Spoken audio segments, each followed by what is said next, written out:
Huwag kang palilinlang sa tahimik na tubig. Dahil sa ilalim nito may buhayang handang sumakmal. Ganyan ang ibang politiko. Sa entablado, nakangiti parang mabait, parang kakampi. Pero sa likod ng publiko, sila ang pumipirma sa overpriced na proyekto.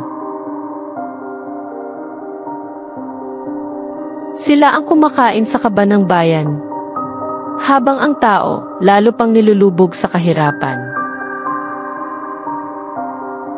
Ang pinakadelikado ay hindi ang buhayang lumalangoy sa ibabaw, kundi ang buhayang tahimik, nakatago at naghihintay ng tamang oras para lumapa. At kapag umatake, wala ka ng kawala.